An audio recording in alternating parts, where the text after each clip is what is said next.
Halo guys, balik lagi di channel kesayangan kamu, Samudra Mas Kalimantan. Buat kamu yang belum subscribe, yuk subscribe dulu, karena subscribe itu gratis. Sobat, pernahkah kamu memperhatikan berbagai bangunan di sekitarmu? Baik itu pemukiman penduduk, pertokoan, gedung pencakar langit, dan bangunan-bangunan lainnya. Yap, pada zaman sekarang ini, semua tak lepas dari yang namanya semen.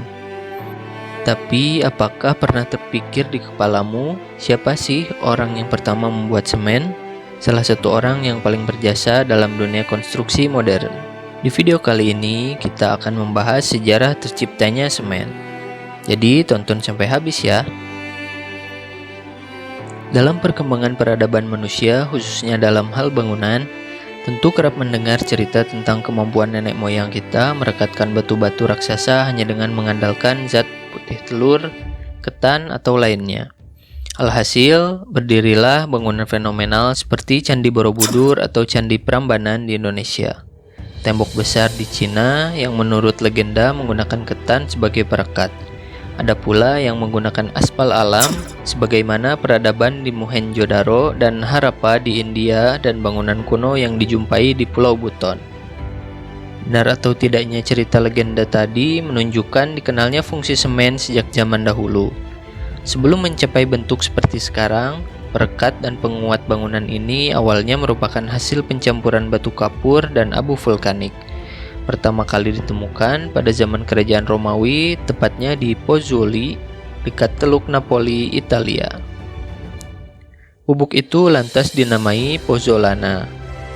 Baru pada abad ke-18, John Smeaton, seorang insinyur asal Inggris, menemukan kembali ramuan kuno yang berkhasiat ini. Ia membuat adonan dengan memanfaatkan campuran batu kapur dan tanah liat saat membangun menara suar Eddystone di lepas pantai Cornwall, Inggris.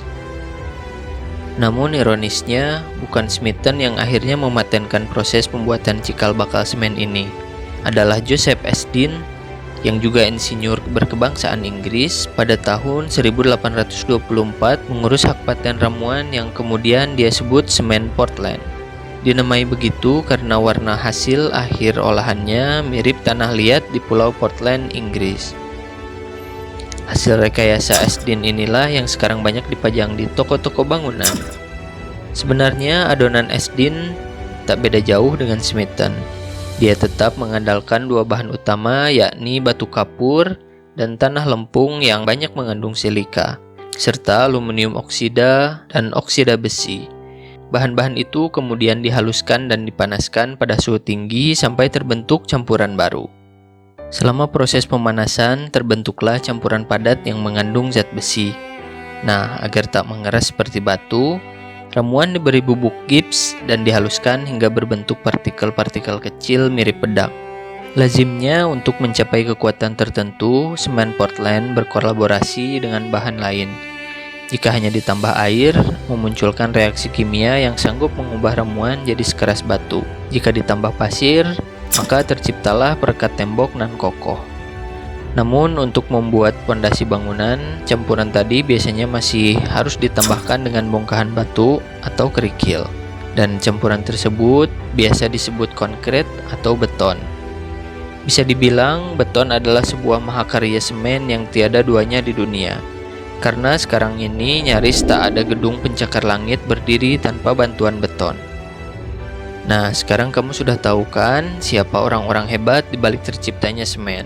Berkat jasa mereka, pada zaman modern ini membuat bangunan menjadi lebih mudah dan praktis. Sampai di sini dulu video kali ini, semoga bisa menambah wawasan kamu, and see you on the next video. Samudra Mas Kalimantan, harga terjangkau, kualitas terbaik. Dapatkan harga dan kualitas terbaik dengan berbelanja bahan bangunan di Samudra Mas Kalimantan. Untuk info dan pemesanan, hubungi 0812 5677 3171 atau datang langsung ke offline store kami di Jalan Pangeran Antasari, Ruko 2-3, Sampit, Kalimantan Tengah.